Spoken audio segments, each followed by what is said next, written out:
السلام عليكم يا أصحاب كرتونة الفشار. النهاردة هنغوص في واحد من أكبر وأعقد المسلسلات الساي فاي في التاريخ، فاونديشن على أبل تي في بلس، مستوحى من روايات إسحاق أسيموف الأسطورية.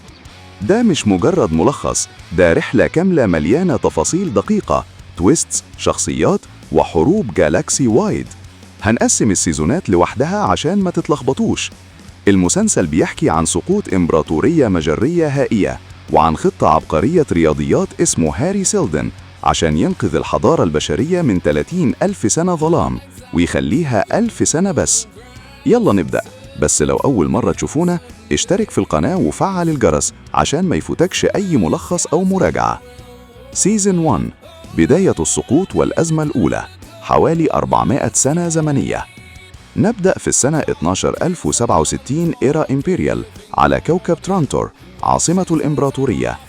الإمبراطورية محكومة بالسلالة الوراثية، 3 نسخ جينية متطابقة من إمبراطور قديم اسمه كليون الأول. براذر داي، الإمبراطور في منتصف العمر، قوي وماكر. براذر داسك، الكبير في السن، مستشار. براذر دون، الشاب اللي بيتدرب. والسر الحقيقي، ديمرزل، السيدة الرئيسية في القصر.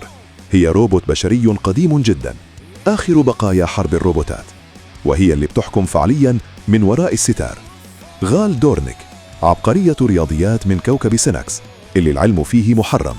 تروح تورنتور بعدما تفوز بمسابقة وتشتغل مع هاري سيلدون. سيلدون طور علم السايكو هيستوري، رياضيات بتتنبأ بمستقبل المجتمعات الكبيرة. هو بيتنبأ بسقوط الإمبراطورية قريب و30,000 سنة ظلام. الإمبراطورية بتحاكمهم بتهمة الخيانة. غار بتأكد تنبؤاته، بس في الوقت ده ستار بريدج، مصعد الفضاء لترانتور، بينفجر بسبب إرهابيين من أناكريون وثسبس. الإمبراطور براذر داي ينفي سيلدون وأتباعه لكوكب تيرمينس البعيد عشان يبنوا الفاونديشن، مستودع معرفة بشرية هيقلل الظلام ل1000 سنة. على سفينة ديليفرنس، رايتش ابن سيلدون بالتبني يطعن سيلدون ويحط غال في بود إنقاذ. سيلدون كان عايز يموت عشان يبقى أسطورة. غال تنام 35 سنة وتصحى. في تيرمينس يصل ويلاق الفولت، بناء غامض بنال فيلد بيصد الناس. بعد سنين سالفور هاردين، ليا هارفي، ووردن تيرمينس بتواجه أزمة أولى، هجوم من أناكريون بقيادة جراند هانترس فارا. سالفور اللي هتكتشف إنها بنت غال ورايتش بتنجح في تحويل الأعداء لحلفاء. الفولت يفتح وسيلدون يظهر ويقول: الفاونديشن مش بس مستودع معرفة، ده عشان يحكم المجرة في النهاية. في ترانتور، براذر دون يكتشف إنه مش نسخة مثالية، عمى ألوان، مهارات مختلفة. فيه مؤامرات رومانسية مع جاردنر أزورا ليها صلة بمعارضين، وبراذر داي يثبت روحه في طقس ديني ويقتل منافسة دينية. السلالة الوراثية فيها عيوب جينية مخفية. السيزون ينتهي بكشف إن سالفور بنت غال، وغال وسالفور يتقابلوا على سيناكس بعد 138 سنة، والإمبراطورية بدأت تسقط فعلا. ده كان السيزون الأول، أساس كل حاجة. دلوقتي نروح للسيزون الثاني. سيزون 2، الأزمة الثانية، المنتالكس والحرب بعد 100 سنة. بعد أكثر من قرن، الفاونديشن بقى دين، كنيسة سيلدون منتشرة في الأطراف وبتهدد الإمبراطورية. هاري محبوس جوا برايم راديانت، جهاز التنبؤ. غال وسالفور يحاولوا يرجعوا لتيرمينس. براذر داي، كليون 17، نجا من محاولة اغتيال ويقرر يتجوز كوين سيريث من كلاود دومينيون عشان ينهي السلالة الوراثية ويخلق ورثة طبيعيين. داي يجيب الجنرال بيل ريوس عشان يحقق في الفاونديشن. في الجانب الثاني، غال وسالفور وهاري، بعدما هاري بقى ليه جسم تاني، يروحوا إغنس ويلاقوا مستعمرة من تالكس، ناس ليهم قدرات ذهنية، تيلاباثي. زعيمتهم تالم بوند، شريرة وبتسيطر على الجميع. هوبر مالو، تاجر متهور، بيلعب دور كبير في نشر الدين وصفقات تجارية. براذر كونستانت وبولي فيريسوف، كان طفل في السيزن 1، بيحاولوا ينقذوا الموقف. في ترانتور، كوين سيريث بتكتشف أسرار السلالة، وديمرزل بتكشف أصلها. كانت محبوسة، كليون حررها بس ربطها بقوانين خاصة تخدم السلالة إلى الأبد.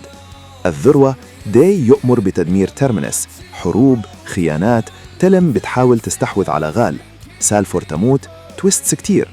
في النهاية غال وهاري يقرروا يناموا كرايوسليب 150 سنة عشان يبنوا الفاونديشن الثاني على إغنس. دون يهرب مع سيريث حاملة بطفله. ديميرزل ولأول مرة تضطر إنها تعيد نسخ 3 إمبراطور مرة واحدة وتتحكم في أحداث كبيرة. الإمبراطورية متصدعة والفاونديشن نجا. سيزن 3 الميول، الذروة والظلام. بعد 152 سنة، 152 سنة بعد سيزن 2، الفاونديشن قوي، الإمبراطورية ضعفت، والتهديد الأكبر ظهر، الميول. منتالك قوي جدا بيقدر يسيطر على العقول وهدفه يحكم الكل. غال وهاري بيصحوا دوريا عشان يعلموا السكند فاونديشن. الميول بيدور على غال عشان رؤية بتطارده. في ترانتور الكليونز، داي، داسك، دون جدد وديميرزل بيواجهوا انهيار داخلي. داسك بيفقد عقله تدريجيا ويستخدم سلاح نوفاكولا مدمر. داي بيحاول يتعامل مع ألاينسز وروبوتات قديمة. دون بيساعد غال بس بيكتشف إنها كانت بتستغله ويقلب عليها ثاني، وبنفتكر إنه مات بس بنلاقيه على سفينة ذا ميول. الفاونديشن في نيو تيرمينس في انقسامات بين التجار والدينيين. هوبر مالو ديسندنتس، تورين وبيتا بيلعبوا دور. المواجهة الكبرى غال فيرسز الميول في معركة ذهنية. تويست صادمة، الميول مش راجل أصلاً وطلع هي بيتا. هجمات على تيرمينس، فولت بيتفتح، سيلدن يواجه الميول. في النهاية داسك يدمر كل الكلونز الجديدة في غضب، يقتل داي، ديميرزل تموت، السكند فاونديشن ينتقل لتانتور سراً. الروبوتات القديمة كالي وغيرها بتتحرك على القمر حول الأرض. الإمبراطورية في حالة سقوط كامل والميول مهزوم ظاهرياً، بس الظلام جاي واللعبة لسه مكملة. يا جماعة، فاونديشن مش بس مسلسل، ده تأمل في التاريخ، السلطة والقدر البشري. أسيموف كان عبقري والمسلسل خد الحكاية لمستوى بصري مذهل. لو عجبكم الملخص الطويل ده اعملوا لايك، اشتركوا في كرتونة فشار، واكتبوا في الكومنتات أي سيزن أفضل عندكم، ولا عايزين ملخص لروايات أسيموف الأصلية. فعلوا الجرس عشان يوصلكم كل فيديوهات الساي فاي والملخصات الجاية. شاركوا الفيديو مع صحابكم اللي بيحبوا قصص المجرة. نشوفكم في فيديو جديد، والسلام عليكم. خليكم في الضغط الإيجابي.